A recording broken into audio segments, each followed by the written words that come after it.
Setiap orang tua pasti mengharapkan masa depan yang terbaik bagi anaknya. Kurangnya fasilitas dan tenaga pengajar membuat setiap orang tua tidak yakin bahwa anak mereka bisa memiliki masa depan yang baik.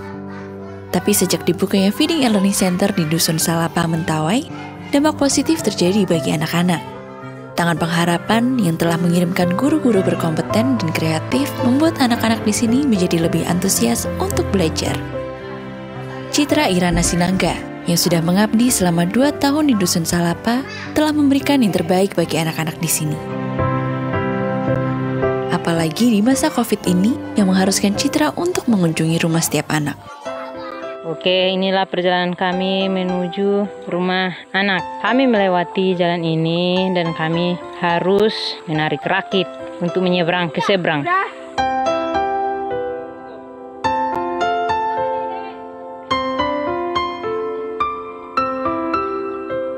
Jangan takut itu.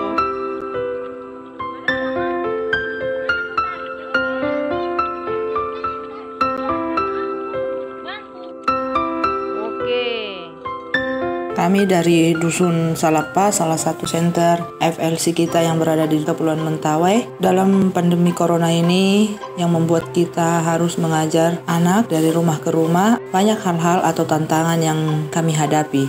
Pada saat kami mau door to door, kita sudah mempersiapkan diri untuk menemui anak. Ada juga anak yang tidak kami temukan di rumah, ada juga beberapa anak yang memang ada di rumah. Anak yang tidak ada di rumah, mereka pergi bersama dengan orang tuanya ke kebun, padahal kita sudah jalan jauh dari rumah ke rumah anak tersebut. Tapi mereka tidak ada di sana. Bukan hanya sekali 2 kali kita mendatangi rumah itu, sesering mungkin bahkan setiap hari. Dan memang ada juga anak yang kita ketemukan di rumah. Anak yang ada di rumah tetap kita ajari.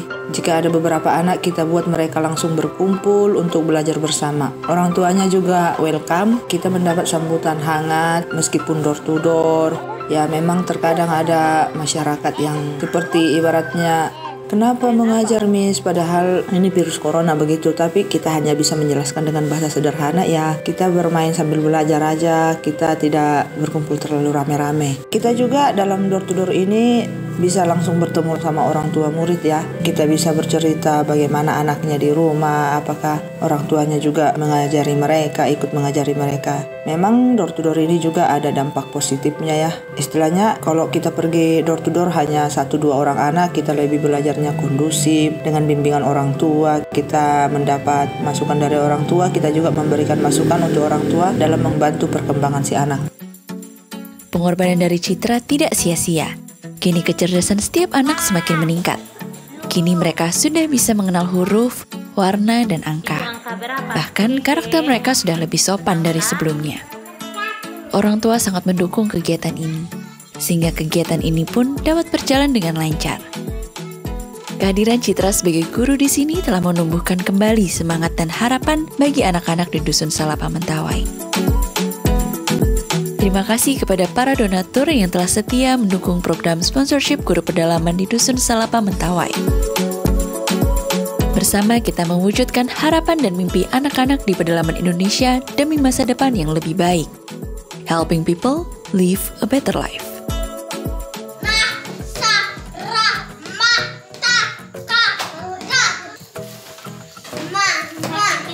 Awal bulan Maret lalu, kegiatan belajar mengajar sudah dilakukan dari rumah ke rumah.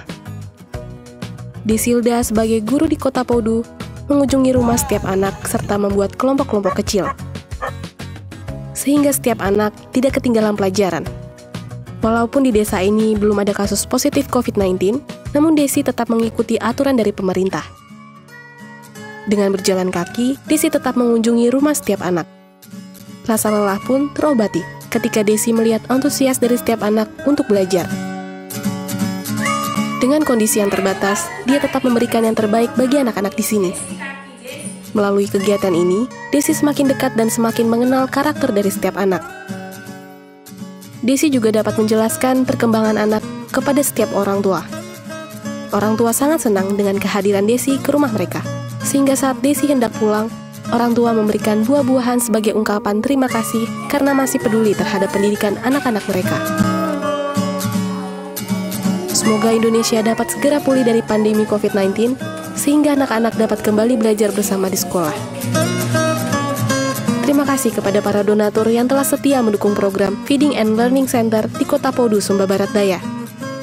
Bersama kita mendukung pendidikan di pedalaman Indonesia, sehingga mereka dapat memiliki masa depan yang lebih baik. Helping people live a better life. Ikuti Daily Devotion setiap hari Senin sampai dengan Jumat pukul 6 pagi waktu Indonesia Barat di YouTube Henny Kristianus dan pukul 7 pagi waktu Indonesia Barat di YouTube Yohanes Kristianus.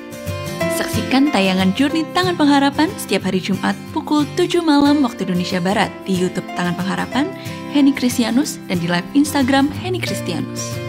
Pelayanan doa dan konseling atau jika Anda memiliki doa yang terjawab, Anda dapat mengirimkan permohonan doa konseling atau kesaksian atas jawaban doa Anda melalui Google Form, WhatsApp, atau email impactcommunity.id@gmail.com. Impact Community Indonesia memiliki sebuah komunitas untuk kita bertumbuh bersama. Bagi Bapak Ibu Saudara yang ingin bergabung di Komsel Impact Community Indonesia, dapat mengisi link form pendaftaran di bawah ini. Mari bergabung dalam ibadah online Impact Community Indonesia hari Sabtu depan pukul 6 sore waktu Indonesia Barat dan hari Minggu pukul 10 pagi waktu Indonesia Barat di YouTube Henny Kristianus dan juga live Instagram Yohanes Kristianus dan Henny Kristianus. Tangan Pengharapan membuat merchandise positif PYTP dan batik Tangan Pengharapan untuk menolong pendidikan anak-anak pedalaman Indonesia. Pembelian dapat dilakukan di online store Tangan Pengharapan, di Tokopedia, Shopee, dan WhatsApp merchandise Tangan Pengharapan di 0813 1100 5568. Bagi Bapak dan Ibu yang diberkati Impact Community, ingin memberikan persembahan atau donasi dapat disalurkan ke rekening Bank Yayasan Tangan Pengharapan dan QR Code BCA Mobile, GoPay, OVO, Dana, Shopee, dan link aja.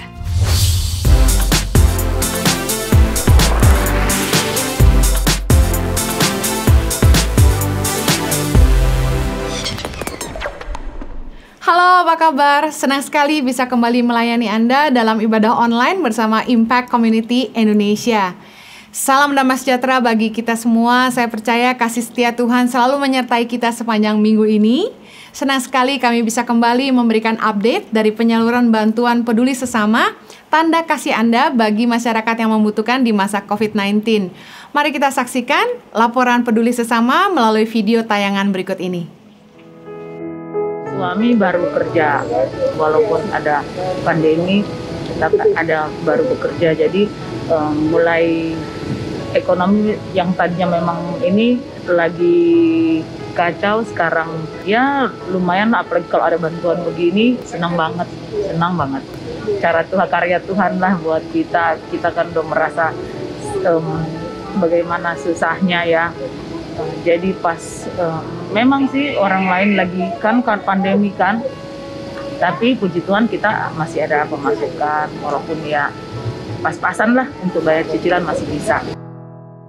Maret masih belum terasa banget sampai bulan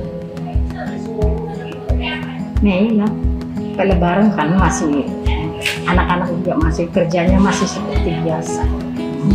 Tapi sesudah akhir-akhir ini ya pengurangan kerjaan, ya puji Tuhan sih anak-anak kita nggak pengurangan, tapi dulunya bisa ngasih ini mah beli beras gitu ya nggak lagi sekarang, cukup sama mereka aja ongkosnya ya, hitung-hitung bensinnya, makannya ya cukup sama mereka aja. Saya mengucap syukur kepada Tuhan karena anak saya masih dipakai bekerja, itu aja. Yang penting itu yang saya minta sama Tuhan, anak saya jangan di PHK Tuhan. Karena biarpun cukup untuk sama dia, apa yang mau kubuat. Tapi kalau hasil kerjanya cukup sama dia, puji Tuhan, masih puji Tuhan yang sekarang. Kalau nggak semangat, kita mungkin udah drop. Kita pusing-pusing terus, mau kemana kita? Kita harus rajin kuat iman. Kita bertuhan. Ya, jadi sejak pandemi ini memang jualan, kebetulan pada masa pas bulan Maret itu kami nggak bisa memperpanjang sewa tempatnya. Akhirnya kami berbantu di rumah, Nah, kami mencoba berjualan online. Nah, itu terjadi sekitar Agustus kemarin. Kami berdoa. Pada satu itu teman-teman pada bersaksi, mereka ada dijawab. Dan sementara saya sendiri jujur waktu itu pada saat itu kita udah merasa kita punya satu pergumulan bayar uang kontrakan kita, tapi baru belum semuanya. Padahal itu dari bulan Maret kita kayak nunggak gitu sampai membuat saya sempat sakit. Sempat saya Tuhan, teman-teman yang lain udah dapat jawaban Tuhan, saya belum gitu. Banyak yang saya doakan saya belum. Akhirnya saya pada waktu saya sakit itu justru pergumulan saya untuk bayar uang kontrakan itu terjawab. Jadi ada berkat masuk yang pertama itu ternyata selain kami bisa bayar, ada beberapa kebutuhan kami termasuk bayar kontrakan itu. Jadi akhirnya saya kebetulan saya dikatakan di situ bahwa segala sesuatu yang Tuhan izinkan sampai apapun keadaan kita, tapi tangan Tuhan tetap ada menolong. Semua manusia memiliki kesempatan yang sama. Tetap semangat, lakukan pekerjaan sebaik mungkin, dan jangan pernah berhenti berharap. 35 minggu telah dilalui dan tim peduli sesama Tangan Pengharapan masih tetap bergerak untuk membantu masyarakat yang membutuhkan pertolongan. Pada minggu ini, tim peduli sesama telah menyalurkan bantuan sebanyak 180 APD, 450 makanan siap saji, 458 paket sembako, dan 45 dana tunai. Total keseluruhan bantuan yang telah diberikan sebanyak 4.172 APD yang disalurkan ke rumah sakit dan puskesmas, 10.833 paket makanan siap saji beserta sarung, lotion anti nyamuk dan masker, 24.692 paket sembako, dan bantuan dana tunai kepada 1.393 kepala keluarga yang membutuhkan. Peduli Sesama Tangan Pengharapan telah menjangkau 111 titik lokasi yang tersebar di seluruh pedalaman Indonesia, seperti Nias, Sumatera Utara, Mentawai, Pekanbaru, Bengkulu, Lampung, Kalimantan Barat, Kalimantan Tengah dan Timur, Jakarta, Bogor, Bekasi, Tangerang, Jawa Barat, Jawa Tengah dan Yogyakarta, Jawa Timur, Sumba, Timur NTT, Loji Sulawesi Tengah, Maluku Utara, Papua Barat, dan Papua. Bagi Bapak Ibu Saudara yang ingin ikut serta membantu dan memberikan donasi peduli sesama, dapat mengirimkan melalui rekening BCA, BNI, BRI, Mandiri, PayPal, dan juga QR Code pembayaran elektronik lainnya atas nama Yayasan Tangan Pengharapan dengan mencantumkan keterangan transfer peduli sesama. Dan mohon, kirimkan bukti transfer ke call center kami melalui nomor WA 0811 977 7745. Terima kasih kepada para donatur yang membantu mereka yang membutuhkan melalui pertolongan Yayasan Tangan Pengharapan. Helping people live a better life. Setulus hati mengucapkan terima kasih atas uluran kasih Anda bagi masyarakat yang membutuhkan di masa COVID-19. Tuhan memberkati setiap taburan Anda. Saya percaya bahwa ketika kita memberi belas kasihan pada orang lemah, kita memintangi Tuhan yang pasti akan membalas setiap taburan kita. Minggu ini khusus untuk merchandise Yayasan Tangan Pengharapan, ada penawaran spesial khusus untuk pembelian kaos-kaos dengan seri David and Goliath. Pembelian satu t-shirt, Anda dapat satu mug Tangan Pengharapan secara cuma-cuma. Pembelian 2 kaos David and Goliath, Anda dapat satu kaos anak-anak secara cuma-cuma. Jadi beli satu kaos dapat gratis satu mug Tangan Pengharapan, dan pembelian 2 kaos David and Goliath gratis satu kaos anak-anak David and Goliath. Juga bagi Anda yang mungkin belum tahu, kami ada produk-produk baru untuk sweater. Kami punya produk-produk baru untuk sweater dari Stay Positive, ya, keren banget. Ada hoodie-nya dan juga kaos dengan tema newspaper, yang dengan tema koran. Tulisannya adalah The Lord's Prayer, doa Bapa kami. Anda bisa dapatkan penawaran-penawaran khusus untuk pembelian merchandise kami di Positif by YTP dan juga Batik Tangan Pengharapan seperti yang saya kenakan hari ini. Anda tahu bahwa seluruh keuntungan dari penjualan merchandise Yayasan Tangan Pengharapan, baik Positif by YTP maupun Batik Tangan Pengharapan, 100% keuntungannya untuk beri makanan bergizi dan pendidikan gratis bagi 5.000 anak di seluruh Indonesia. Baik, mari kita persiapkan hati untuk menerima berkat Tuhan dalam puji-pujian dan juga firman Tuhan. Saya percaya hari ini Anda akan diberkati Tuhan dengan luar biasa. Enjoy the service. Halo Shalom Impact Community Indonesia. Saya percaya kita semua dalam keadaan yang luar biasa. Kenapa? Karena Tuhan kita dahsyat, luar biasa. Hari ini dimanapun saudara berada, mari kita bawa penyembahan kita yang terbaik. Dengan segenap hati kita, mari kita sembah Tuhan. Haleluya.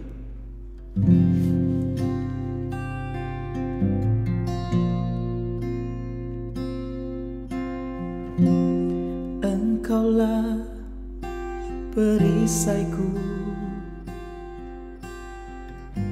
saat badai hidup menerpaku. Janjimu di dalamku, pulihkan jiwaku. Ku kan berdiri di tengah badai dengan kekuatan yang Kau berikan. Sampai kapanpun ku kan bertahan, karena Yesus selalu menopang hidupku. Oh,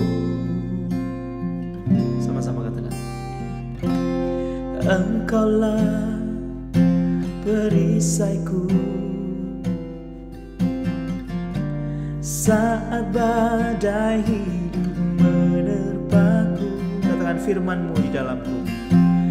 Firman-Mu di dalamku, tenangkan jiwaku. Tenangkan jiwaku, ku kan berdiri di tengah badai dengan kekuatan yang Kau berikan. Sampai kapanpun ku kan bertahan, karena Yesus selalu menopang. Ku kan bertahan di dalam tekanan dengan kekuatan yang Kau berikan. Sampai kapanpun tak tergoyahkan, karena Yesus selalu menopang hidupku. Oh, Kaulah yang menopang seluruh hidupku dalam setiap keadaan dan setiap gelombang kehidupan. Engkau selalu ada ya Tuhan. Kau yang memegang tanganku, Kau yang menuntun langkahku, Kau yang menjaga hidupku. Oh, ku sembah Engkau karena Kau sungguh baik. Oh, sama-sama saudara katakan. Ku kan berdiri di tengah badai dengan kekuatan yang Kau berikan. Sampai kapanpun ku kan bertahan, karena Yesus selalu menopang. Dan ku kan bertahan di dalam tekanan dengan kekuatan yang Kau berikan, sampai kapanpun tak tergoyahkan, karena Yesus selalu menopang hidupku. Dan sampai kapanpun tak tergoyahkan, karena Yesus selalu menopang. Sampai kapanpun tak tergoyahkan, karena Yesus selalu menopang hidupku.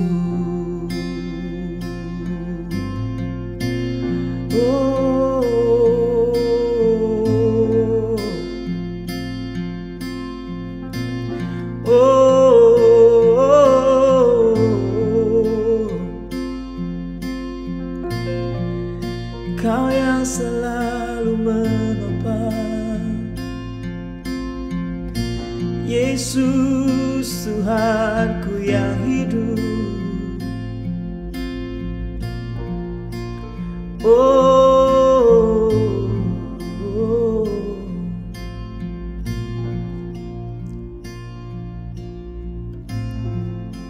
Kami bersyukur hari ini karena kasih-Mu terus mengalir dalam hidup kami. Tak pernah sedetik pun Engkau melupakan kami. Tak pernah sedetik pun Engkau meninggalkan kami.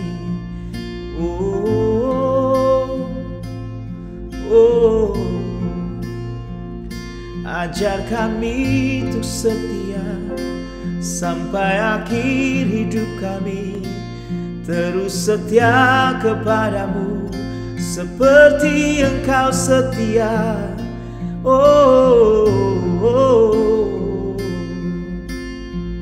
Bapa, kami bersyukur untuk hadirat-Mu dan lawatan-Mu. Lalu pujian penyembahan kami boleh diperbaharui, dan bahkan hadirat-Mu Engkau boleh mengubah kami menjadi seperti Engkau. Disempurnakan selalu, sehingga dalam segenap jalan kami boleh memuliakan Engkau. Berbicara firman-Mu, biar firman-Mu memberikan pandangan yang baru, sehingga kami boleh melihat segala sesuatu dari kacamata Tuhan, sehingga kami boleh keluar menjadi lebih daripada pemenang, menyenangkan hati Tuhan.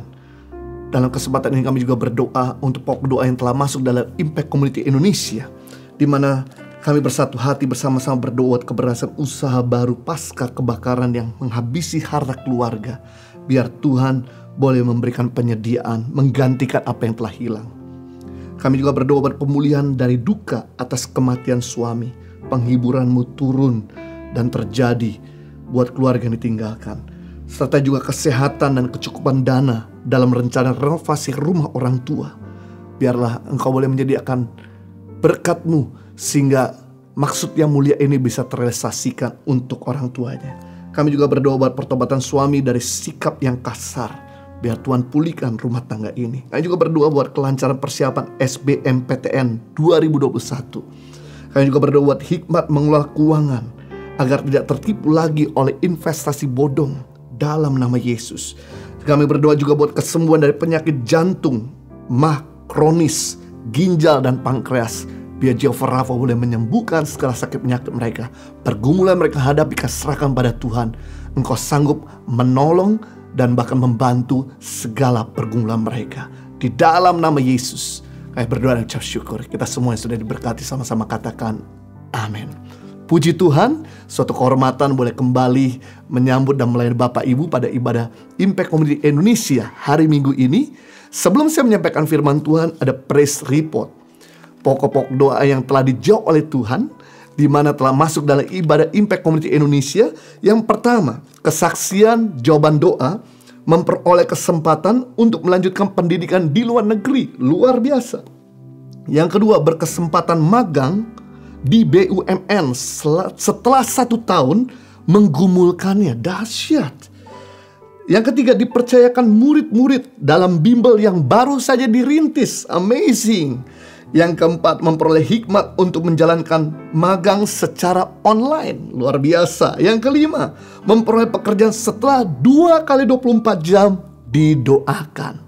Wow, Tuhan kita Tuhan yang suka menjawab doa orang percaya. Bagi Bapak Ibu yang telah mendapat jawaban doa, jangan sungkan-sungkan untuk bagikan kesaksian Bapak Ibu, sebab kesaksian Bapak Ibu akan sangat menguatkan dan menginspirasi yang lain. Baik, puji Tuhan, kita akan masuk pada firman Tuhan. Suatu kehormatan boleh menyampaikan firman Tuhan pada saat ini kalau kita semua senang dengan sebuah judul khotbah. Saya judul khotbah saya dengan tema sempurna dalam pandangan Tuhan. Mari kita lihat firman Tuhan dalam Matius pasal 19 ayat 16 sampai 22. Ada seorang datang kepada Yesus dan berkata, "Guru, perbuatan baik apakah yang harus kuperbuat untuk memperoleh hidup yang kekal?" Jawab Yesus, "Apakah sebabnya engkau bertanya kepadaku tentang apa yang baik? Hanya satu yang baik. Tetapi jika engkau ingin masuk dalam hidup, turutilah segala perintah Allah." Kata orang itu kepadanya, "Perintah yang mana?" Kata Yesus, "Jangan membunuh, jangan berzina, jangan mencuri, jangan mengucapkan saksi dusta, hormatilah ayah dan ibumu, dan kasihlah sesamamu seperti dirimu sendiri." Kata orang muda itu kepadanya, "Semua itu telah kuturuti, apalagi yang masih kurang." Kata Yesus kepadanya, "Jikalau engkau hendak sempurna, pergilah, jualah segala milikmu, dan berikanlah itu kepada orang-orang miskin, maka engkau akan beroleh harta di sorga. Kemudian datanglah kemari dan ikutlah aku." Ketika orang muda itu mendengar perkataan itu, pergilah ia dengan sedih sebab banyak hartanya. Di sini diceritakan mengenai apa yang terjadi di antara Kristus dan seorang tuan muda yang datang menemuinya dengan kepentingan yang mendesak untuk memperoleh hidup yang kekal. Di dalam kitab Matius disebutkan ia adalah orang muda, tetapi dalam kitab Lukas 18 ayat 18 sesungguhnya dia adalah tuan muda. Bukan hanya karena ia memiliki harta yang sangat banyak, tetapi ia adalah seorang pimpinan, penguasa, seorang hakim wilayah di negerinya. Ia memiliki kemampuan yang melebihi usianya. Karena kalau tidak, di usia yang relatif muda, tidak mungkin dia bisa menjadi seorang hakim. Tuan muda ini bertanya kepada Yesus, "Guru, perbuatan baik apa yang harus kuperbuat untuk memperoleh hidup yang kekal?"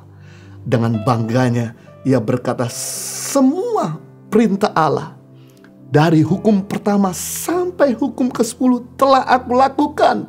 Dan dengan sombongnya ia berkata, "Apalagi yang masih kurang daripadaku?" Kalau kita ketemu orang seperti ini yang sempurna, melakukan kebenaran, serba ada, berhasil dalam pekerjaannya, pasti kita gak sungan-sungan cepat-cepat untuk menjadi murid kita. Pasti kita akan terima dia menjadi orang terbaik di tim kita. Namun yang menarik, Yesus tahu benar kalau masih ada bagian dalam hidupnya yang belum dipersembahkan kepada Tuhan. Bagian itu adalah kecintaannya pada harta dan kekayaan. Yesus pun menantang pemuda itu, "Jikalau engkau hendak sempurna, pergilah, jualah segala milikmu, berikanlah itu kepada orang-orang miskin, maka engkau akan beroleh harta di sorga. Kemudian datanglah kemari dan ikutlah aku." Mendengar perkataan Yesus, ia pun pergi dengan sedih. Mengapa? Karena ia tidak siap mengorbankan sesuatu yang dia genggam erat demi kerajaan Allah. Salah satu cara untuk mengetahui apakah seseorang benar-benar mencintai pasangannya adalah dengan melihat pengorbanannya. Namanya pengorbanan, hal itu tentu bukan sesuatu yang mudah. Pengorbanan mungkin mengusik zona nyaman kehidupan kita. Namun melalui pengorbanan, ketulusan cinta benar-benar dapat dibuktikan. Seperti Tuhan Yesus ketika dia mencintai kita. Yang dia berikan bukan cuma berkat. Yang dia berikan bukan cuma waktu. Bukan cuma kehadirannya. Yang dia berikan bukan cuma mujizat. Tapi dia bisa berikan hidupnya. Kalau hidupnya saja dia korbankan, dia berikan apalagi waktunya. Apalagi kehadirannya, apalagi berkatnya, dengan mudah dia memberikan pada kita. Sama ketika kita berkata bahwa kita mencintai Tuhan, yang kita berikan bukan cuma berkat, Bukan cuma waktu, bukan cuma tenaga, tapi kita bisa berikan hidup kita. Kalau hidup kita bisa berikan pada Tuhan, pasti waktu kita, tenaga kita, harta kita dengan mudah kita berikan kepada Tuhan. Karena cinta dan pengorbanan itu saling bergandengan, saling berkaitan. Dia tidak bisa dipisahkan bagaikan mata koin. Artinya orang yang cinta Tuhan, pasti dia akan berkorban untuk Tuhannya. Orang yang cinta keluarganya, pasti dia akan berkorban untuk keluarganya. Orang yang cinta agamanya, pasti dia akan berkorban untuk agamanya. Orang yang cinta hartanya, pasti dia akan berkorban untuk hartanya. Dan rela mengorbankan yang lebih esensi. Seperti Tuhannya dia berani tinggalkan, keluarganya, bahkan nilai-nilai hidupnya pun dia berani untuk tanggalkan. 1 Timotius 6 ayat 10, karena akar segala kejahatan ia cinta uang. Sebab oleh memburu uanglah beberapa orang telah menyimpang dari iman dan menyiksa dirinya dengan berbagai-bagai duka. Orang kalau udah cinta harta lebih dari keluarganya, lebih dari Tuhannya, pasti dia akan buat segala kejahatan. Dia akan menghalalkan segala cara untuk bisa mendapatkan. Kekayaan bisa membawa duka. Walaupun kekayaan seringkali menjadi dambaan setiap manusia demi kebahagiaan. Namun jika kita cinta uang, realitanya berbicara sebaliknya. Kekayaan bisa membawa duka, ketidakharmonisan, keretakan persahabatan, rela menjual kejujuran dan ketulusan, dan bahkan bisa menghancurkan apa saja yang sudah dia bangun. Inilah yang terjadi dalam diri sang pemuda kaya yang malang. Tuan muda ini lebih mencintai kekayaannya.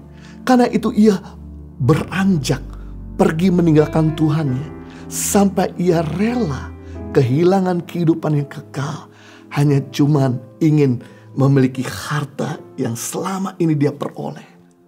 Lalu Yesus melanjutkan percakapan dengan murid-muridnya.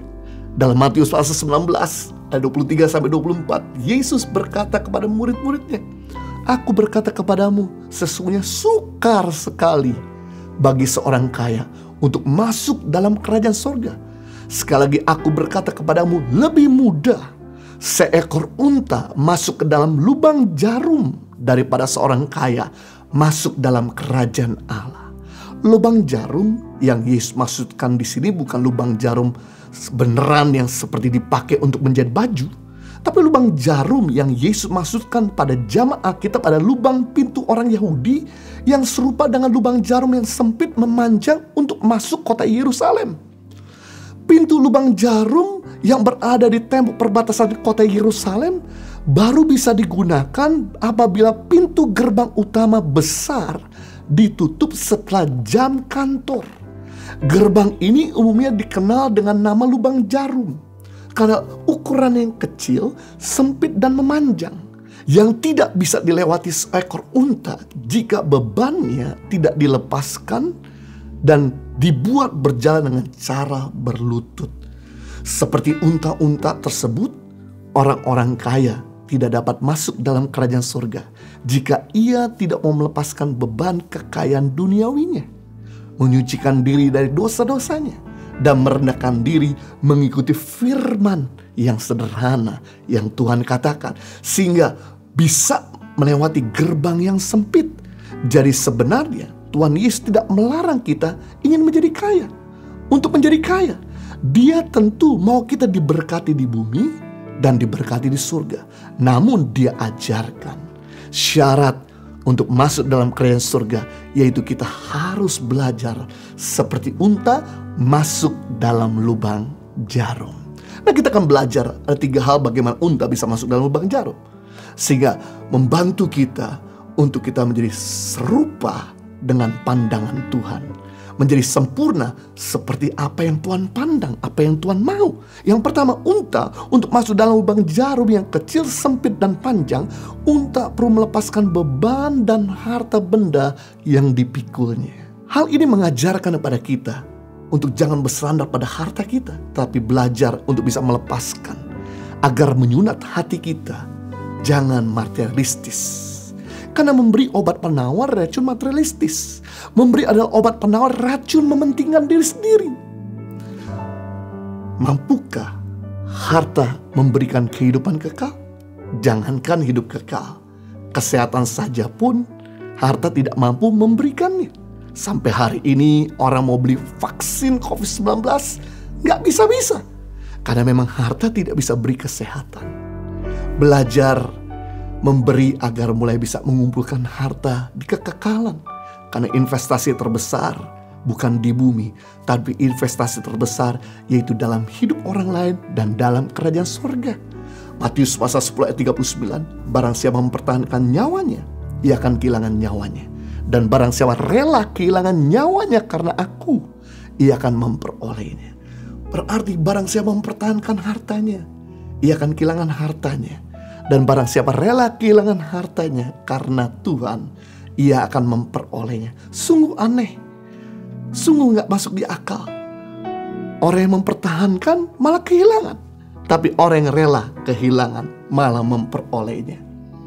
Sebagai satu gambaran, kalau kita pegang erat-erat benda yang ada di tangan kita, begitu diambil daripada kita, maka tangan kita akan terluka. Tangan kita akan berdarah, tangan kita akan sakit. Tapi kalau kita pegang barang, tidak terlalu kuat atau tidak terlalu erat, begitu diambil, tidak akan melukai, tidak akan menyakitkan. Kita belajar di sini justru jangan pernah pegang erat-erat, jangan pegang kuat-kuat sesuatu yang kita cintai, kecuali Tuhan kita. Begitu Tuhan minta, kita gak sukar untuk memberinya. Begitu kita rela menyerahkannya, maka justru kita akan memperolehnya. Tuan muda ini kalah dengan Yusuf Arimatia, seorang yang kaya juga, menjadi murid Yesus juga. Dia rela memberikan yang terbaik, yaitu kubur yang masih baru yang belum dipakai sama orang lain. Dia berikan bagi Yesus untuk kubur Yesus, makam Yesus. Dan Yusuf Arimatia sendiri dikubur di tempat yang lebih sederhana, yang lebih kecil. Kalau kita pergi ke tanah perjanjian, kita akan lihat bahwa tempat kubur Yesus begitu baik, begitu terawat. Sedangkan kuburnya Yusuf Arimatia begitu sederhana, begitu kecil. Itu sebabnya namanya masih dikenang walaupun sudah lebih dari 2000 tahun. Saya percaya kemungkinan besar Yusuf Arimatia pengganti dari tuan muda ini. Tuan muda ini juga kalah dengan nenek moyangnya yang bernama Abraham. Ketika Tuhan minta Abraham untuk mempersembahkan Ishak, Abraham sempat mikir, karena Ishak bagi Abraham ada anak yang ditunggu-tunggu selama 25 tahun. Ishak lebih berharga dari harta, lebih berharga dari ternak, lebih berharga dari aset Abraham. Buat Abraham lebih mudah kasih harta daripada kasih Ishak. Buat Abraham lebih mudah kasih ternak, kasih aset daripada kasih Ishak. Tapi saya salut dari Abraham, ketika Tuhan minta Ishak dipersembahkan, dia bawa Ishak untuk dipersembahkan. Dan begitu Abraham rela mempersembahkan Ishak, Tuhan sendiri yang berkata, jangan kau apa-apakan dia. Sesungguhnya aku telah melihat hatimu, bahwa engkau lebih mencintai aku daripada anakmu. Dan kemudian Tuhan menggantikan seekor domba jantan yang tidak bercela, menggantikan korban bakaran anaknya. Wow, amazing. Abraham begitu rela mempersembahkan Ishak, justru dia mendapatkan Ishak dan mendapatkan seekor domba. Satu gambaran ketika kita rela kehilangan nyawa, rela kehilangan harta, kita memperoleh. Tapi kalau kita mempertahankan harta kita, mempertahankan apa yang ada di tangan kita, justru kita akan kehilangan. Saya percaya jika tuan muda ini rela menjual hartanya, maka ia akan menjadi seorang kaya raya, diberkati Tuhan, dan jadi murid Yesus yang paling luar biasa yang pernah dicatat oleh Alkitab. Yang kedua, kita belajar bagaimana cara unta untuk masuk dalam lubang jarum. Unta dibuat berjalan dengan cara berlutut untuk masuk dalam lubang jarum yang kecil, sempit, panjang. Suatu pelajaran untuk masuk dalam kerajaan surga. Untuk kita bisa lebih sempurna dalam pandangan Tuhan, kita harus merendahkan diri seperti Yesus. Yesus yang adalah Tuhan merendahkan diri menjadi manusia, merendahkan diri jadi hamba, taat setia sampai mati. Yang luar biasa, Yesus 30 tahun melayani keluarganya. Begitu memulai pelayanannya, sebelum dia mulai pelayanan, dia traveling dari Nazaret dari utara Israel ke daerah tengah dekat Yeriko untuk dibaptis oleh Yohanes. Biasanya pendeta yang baptis jemaat, tapi Yesus rela. Tuhan yang tidak berdosa yang sempurna dibaptis oleh manusia yang berdosa bernama Yohanes. Berarti satu gambaran, Tuhan mau belajar dengan manusia. Tuhan mau merasakan penderitaan manusia. Tuhan mau hidup dengan manusia dan juga mau menolong penderitaan mereka. Amazing. Onta yang tinggi, yang kuat jalannya, hewan yang sangat berjasa bagi manusia, mau merendahkan diri untuk masuk dalam lubang jarum yang sempit, yang sesak, mengikuti mau Tuhannya. Harusnya kita yang sudah diberkati, kita yang sudah berhasil, kita yang sudah ditolong Tuhan, kita yang sudah menerima kasih karunia dan kebaikan Tuhan, ketika Tuhan minta untuk kita lakukan sesuatu, mari merendahkan diri untuk mengikuti maunya Tuhan. Orang sombong adalah orang yang ngeyel, orang yang susah diatur. Amsal pasal 16 ayat 18, kecongkakan mendahului kehancuran dan tinggi hati mendahului kejatuhan. Orang sombong tidak ada yang awet. Semua orang sombong tidak ada yang langgeng. Lihat Lucifer, malaikat puji penyembah, malaikat yang dicintai Tuhan. Begitu dia menyombongkan diri, ingin menyamai yang maha tinggi, ingin berkuasa, ingin disembah, ingin memiliki segala-galanya, langsung direndahkan dari malaikat mulia jadi malaikat terkutuk. Jangan pernah sekali-kali kita busung dada. Suatu kali kita akan busung lapar. Raja Nebukadnezar menyombongkan diri, baru saja menaklukkan bangsa Israel. Dia berkata, tidak ada raja yang lebih hebat di kolong langit ini selain pada saya. Dia lupa di atas langit pasti ada langit. Begitu dia menyombongkan diri, mau menyamai seperti Tuhan, langsung direndahkan sampai seperti lembu makan rumput. Setahu saya, orang miskin di Indonesia tidak ada yang makan rumput. Berarti orang sombong akan direndahkan lebih rendah dari orang miskin. Orang sombong martabatnya lebih buruk dari orang miskin.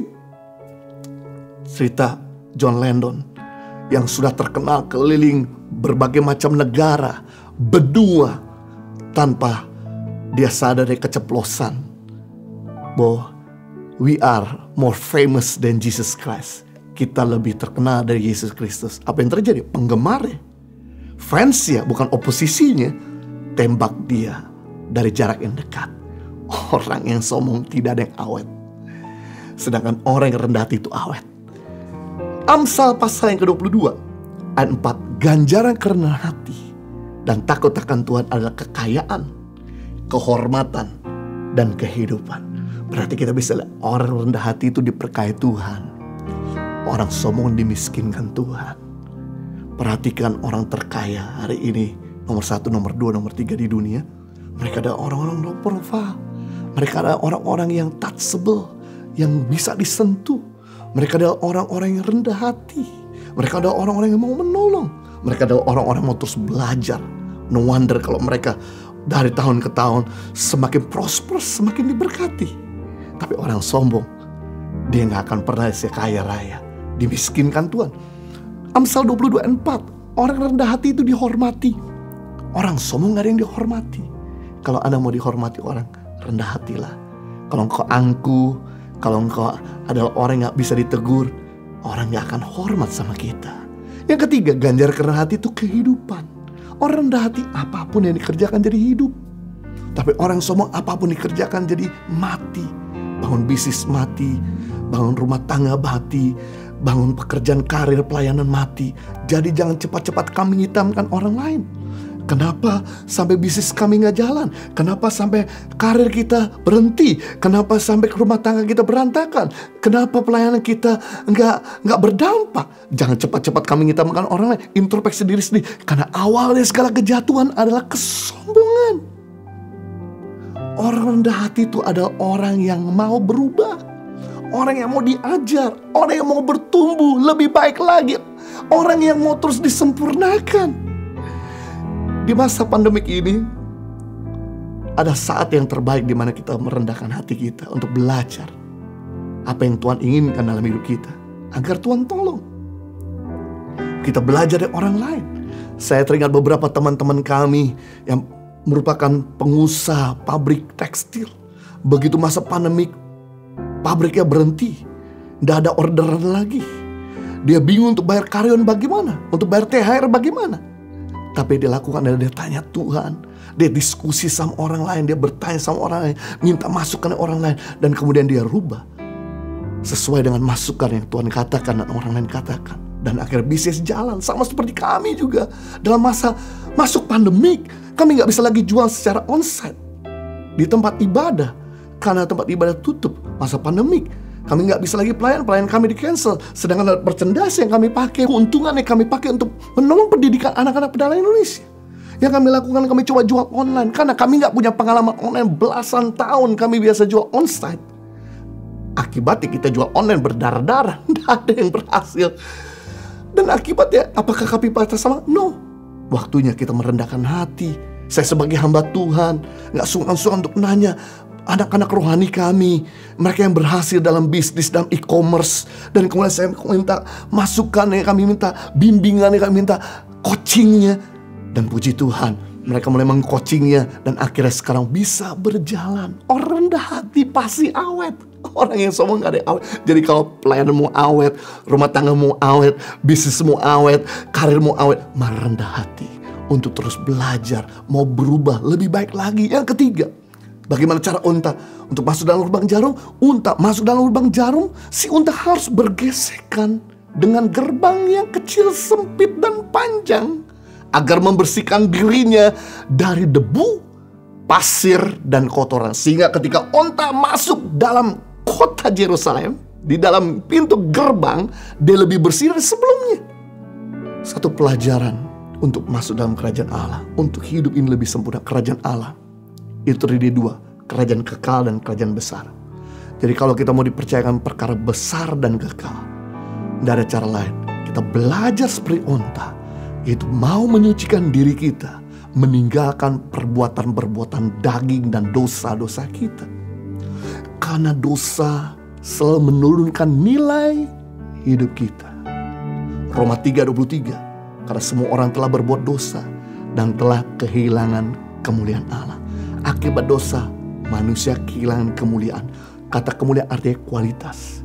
Jadi kalau pikiranmu gak berkualitas, perkataanmu gak berkualitas, hubunganmu gak berkualitas, hidupmu tidak berkualitas, kerjaan, usaha, pelayanan kita gak berkualitas, yang kita perlu lakukan adalah introspeksi diri sendiri. Karena akibat dosa kita kehilangan kualitasnya Tuhan. Sebaliknya, bagi saudara yang hidup dalam dosa, cepat minta ampun, kembali berbalik pada jalan yang benar. Seperti onta mau membersihkan dirinya, yang terjadi Tuhan akan kembalikan kemuliaan.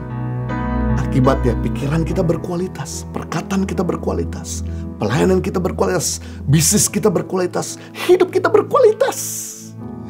Galatia pasal 5, 19-21, perbuatan daging telah nyata, yaitu percabulan, kecemaran, hawa nafsu, penyembahan berhala, sihir, perseteruan, perselisihan, iri hati, amarah, kepentingan diri sendiri, kecederaan, roh pemecah, kedengkian, kemabukan, pesta pora, dan sebagainya.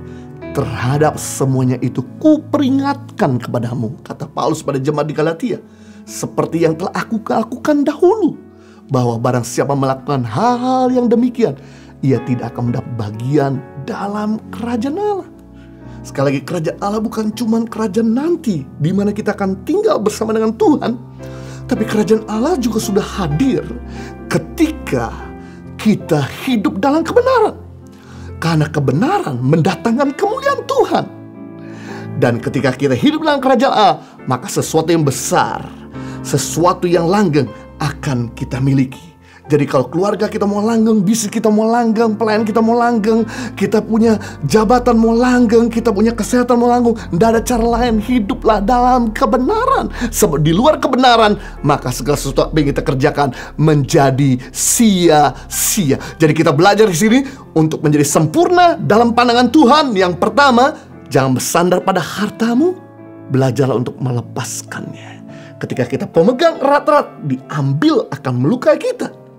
Yang kedua, untuk sempurna dalam pandangan Tuhan, merendahkan diri seperti Yesus. Yang ketiga, untuk sempurna dalam pandangan Tuhan, kita perlu meninggalkan cara hidup yang lama, sehingga kemuliaan Tuhan semakin bertambah-tambah di dalam kita. Tuhan Yesus memberkati. Mari kita berdoa. Bapa di surga, kami bersyukur untuk firman yang telah menginspirasi dan menolong kami, sehingga kami belajar hari ini bagaimana untuk kami bisa mengutamakan Tuhan di atas harta, mengutamakan suara Tuhan dibandingkan kepentingan kami, sehingga kami belajar supaya tidak seperti tuan muda ini. Walaupun dia sudah melakukan Taurat, dan sekalipun dia sudah berhasil dalam pekerjaannya, dia berhasil di dalam hartanya, tapi karena dia tidak mau melepaskan, merelakan apa yang dia miliki, seperti yang Tuhan katakan, dia kehilangan kerajaan Allah. Mari Tuhan, buat kami hari ini yang masih ada di bawah, untuk tetap bisa belajar merela, melepaskan apa yang kami punya ketika Tuhan minta. Kami belajar, kalau kami sudah diberkati pun, kami bisa rela melepaskan apa yang ada di tangan kami. Kami gak pegang erat-erat, karena kalau kami pegang erat-erat, ketika diambil itu akan melukai. Barang siapa rela kehilangan hartanya, dia akan memperoleh. Barang siapa tidak rela kehilangan hartanya, dia akan kehilangan. Kami belajar juga kedua, untuk kami bisa hidup dalam kesempurnaan di pandangan Tuhan. Kayak mau merendahkan diri. Orang rendah hati awet, orang sombong tidak ada yang awet. Orang rendah hati terima banyak, orang sombong tidak terima apa-apa. Yang ketiga, untuk kami sempurna dalam pandangan Tuhan. Kami mau belajar berani meninggalkan cara hidup yang lama, perbuatan daging kami, sifat-sifat lama kami. Mari bantu kalau kami masih dalam sulit untuk lepas dari cara hidup kami yang lama. Biar Roh Kudus memampukan, Roh Kudus menjamah, Roh Kudus membebaskan, Roh Kudus melepaskan, sehingga kami boleh hidup dalam kebenaran-Mu. Dan kami boleh berjalan from glory to glory, success to success, victory to victorious. Demi nama Yesus, kita semua sudah diberkati, sama-sama katakan amin. Saya percaya setiap Anda telah diberkati oleh kebenaran firman Tuhan yang disampaikan oleh Pastor Yohanes Kristianus. Jangan lupa untuk menghidupi kebenaran yang kita dengar hari ini, karena kebenaran itu yang akan memerdekakan kita ketika kita melakukannya.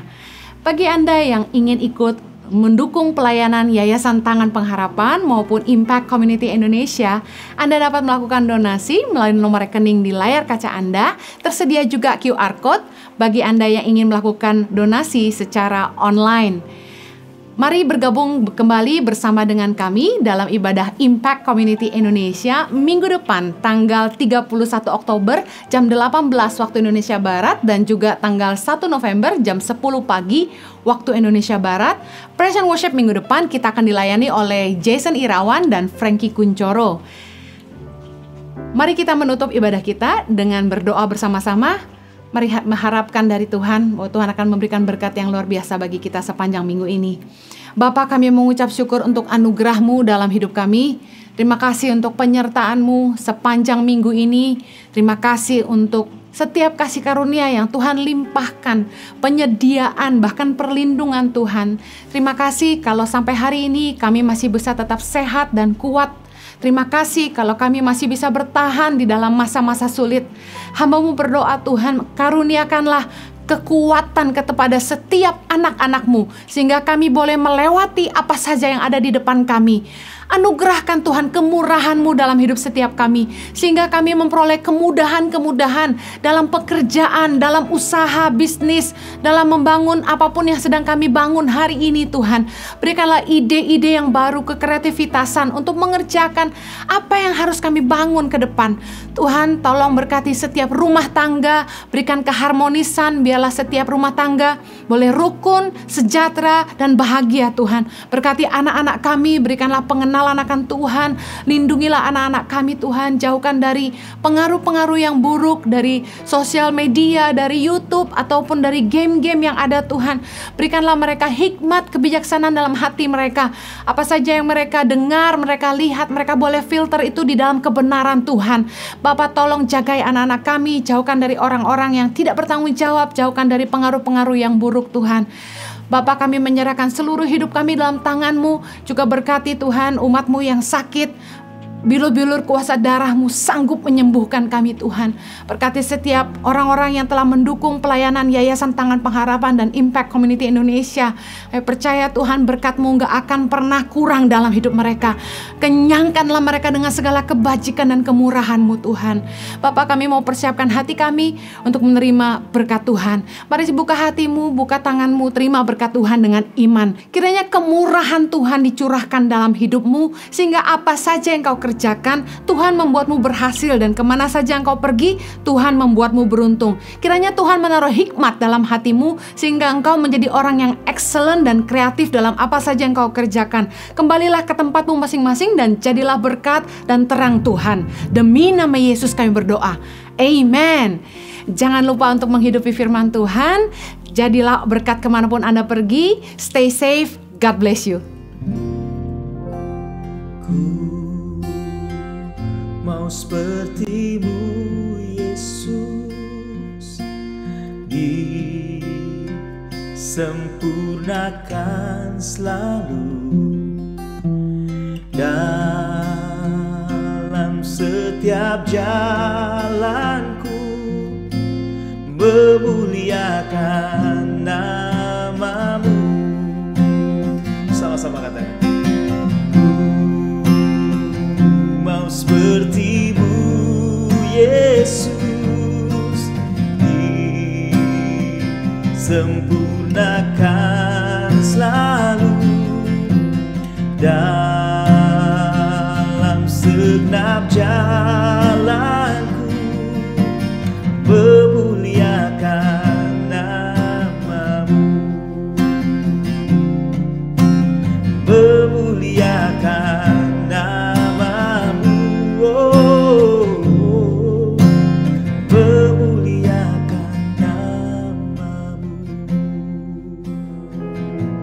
Suami baru kerja, walaupun ada pandemi, tetap ada baru bekerja. Jadi mulai ekonomi yang tadinya memang ini lagi kacau, sekarang ya lumayan. Apalagi kalau ada bantuan begini, senang banget. Cara Tuhan, karya Tuhan lah buat kita. Kita kan udah merasa bagaimana susahnya ya. Jadi pas memang sih orang lain lagi kan pandemi kan, tapi puji Tuhan kita masih ada pemasukan, walaupun ya pas-pasan lah untuk bayar cicilan masih bisa. Maret masih belum terasa banget, sampai bulan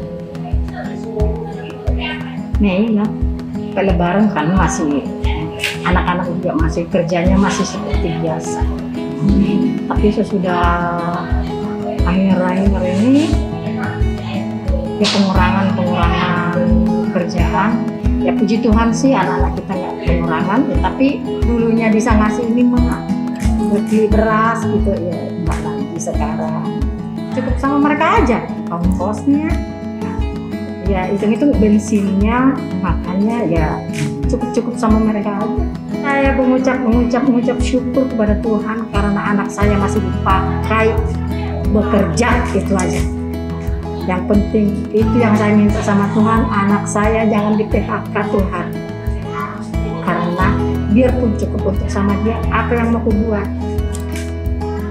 Tapi kalau hasil kerjanya cukup sama dia, puji Tuhan, masih puji Tuhan yang sekarang.